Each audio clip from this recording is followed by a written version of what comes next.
Welcome to infinite पाठशाला। आज हम बात करने वाले हैं एक संवैधानिक ढाल की।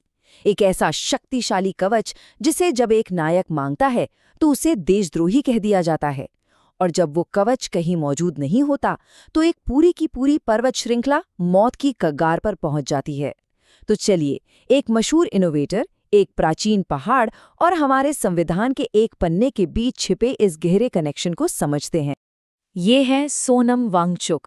जी हाँ, वही नाम जो इनोवेशन और प्रेरणा का प्रतीक माना जाता है।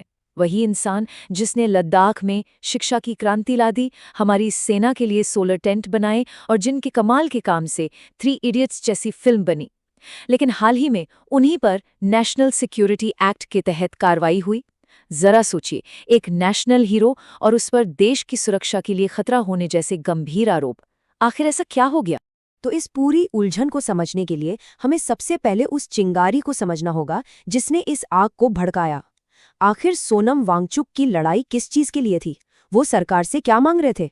यकीन करना शायद मुश्किल हो, पर ये पूरा आंदोलन, ये अनशन और ये इतने बड़े बड़े आरोप, सब कुछ सिर्फ एक मांग पर टिका था: लद्दाख के लिए अनुसूची 6 यानी कि शेड्यूल 6। तो चलिए अब इसमें थोड़ा और गहराई से उतरते हैं। ये अनुसूची 6 आखिर है क्या चीज, और क्यों इसे संविधान का एक सबसे मजबूत सुरक्षा कवच माना जाता है?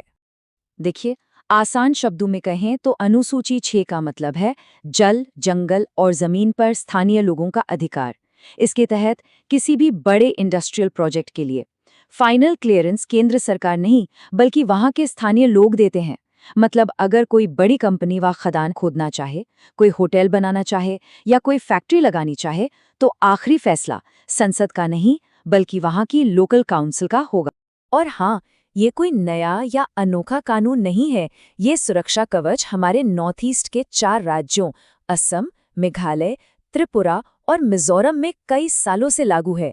इसे बनाया ही इसलिए गया था ताकि वहाँ की जो अनोखी संस्कृति है और जो नाजुक पर्यावरण है, उसे बाहरी दखल और शोषण से बचाया जा सके, और इसने अपना काम काफी हद तक किया भी है। ये जो प्रावधान है ना, ये पावर के पूरे गेम को ही पलट देता है। जहां एक तरफ देश के विकास के बड़े बड़े प्रोजेक्ट्स होते हैं, वहीं दूसरी तरफ स्थानीय लोगों की सहमति होती है। अनुसूची 6 स्थानीय लोगों की सहमति को सबसे ऊपर रखती है, सबसे ज्यादा महत्व देती है। तो हमने ये तो देख लिया कि ये संवैधानिक ढाल कैसे काम करती है, पर तब क्या होता है जब ये सुरक्षा कवच हो ही ना? इसका सबसे बड़ा और सबसे दर्दनाक उदाहरण है अरावली पर्वत श्रृंखला, जो आज एक भयानक संकट से गुजर रही है, सिर्फ इसलिए क्योंकि उसके पास ये वाला कवच नहीं है। देखिए, अरावली कोई छोटी मोटी पहाड़ी नहीं है। ये 800 किलोमीटर लंबी दुनिया की सबसे पुरानी पर्वत श्रृंखलाओं में से एक है। ये भारत के लिए एक तरह से फेफड़ों का काम करती हैं। थार के रेगिस्तान को आगे बढ़ने से रोकती है, एक दीवार की तरह खड़ी है। लेकिन सिर्फ एक नियम, एक अकेले नियम ने इस पूरी की पूरी पर्वत श्रृंखला को तबाही के मुहाने पर ला खड़ा किया है।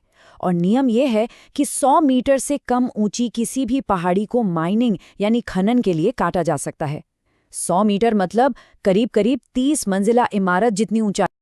और अब ये आंकड़ा देखिए, ये सच में दिमाग हिला देने वाला है। अरावली की 93% पहाड़ियां 100 मीटर की इस लिमिट से नीचे आती हैं। इसका सीधा सीधा मतलब ये है कि लगभग पूरी की पूरी अरावली श्रृंखला कानूनी तौर पर कटाई के लिए खुली है, और इसे कोई नहीं रोक सकता। क्यों? क्योंकि वहां के स्थानीय लोगों के पास इसे रोकने का कोई संवैधानिक अधिकार ही नहीं है।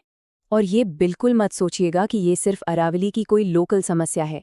इसकी कटाई एक ऐसा विनाशकारी डोमिनो इफेक्ट शुरू करेगी जिसका असर दिल्ली से लेकर बंगाल तक पूरे उत्तर भारत पर पड़ेगा। चलिए, इस पूरी चेन रिएक्शन को एक एक करके समझते हैं।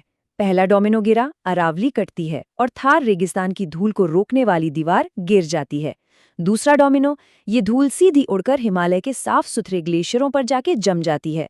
तीसरा डोमिनो, अब देखिए, सफेद बर्फ तो सूरज की गर्मी को वापस भेज देती है, लेकिन ये काली रेत गर्मी को सोखने लगती है। नतीजा, ग्लेशियर्स दोगुनी रफ्तार से पिघलते हैं। और आखिरी डोमिनो, ये सारा का सारा पानी गंगा और यमुना जैसी नदियों में पहुंचता है और पूरे उत्तर भारत में भयानक बाढ़ लाता है। तो अब इन दोनों कहानियों को एक साथ जोड़कर देखते हैं। एक तरफ सोनम वांगचुक की मांग और दूसरी तरफ अरावली का ये भयानक संकट। और यहीं पर इस पूरी बातचीत का सबसे ज़रूरी, सबसे अहम पॉइंट सामने आता है। जिस संवैधानिक सुरक्षा कवच की मांग सोनम वांगचुक लद्दाख के लिए कर रहे थे, वही एकमात्र चीज़ थी जो अरावली को इस विनाश से बचा सकती थी। अगर अरावली के लोगों के पास अनुसूची 6 का अधिकार होता, तो वो इस माइनिंग को कभी मंजूरी ही नहीं देते।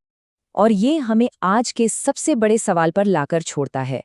ये मुद्दा विकास के खिलाफ होने का नहीं है, बिल्कुल नहीं। सवाल ये है कि विकास की असली कीमत क्या होनी चाहिए और क्या हम स्थानीय लोगों के अधिकारों और देश की औद्योगिक ज़रूरतों के बीच एक सही संतुलन बना सकते हैं। Thanks for watching, please stay tuned.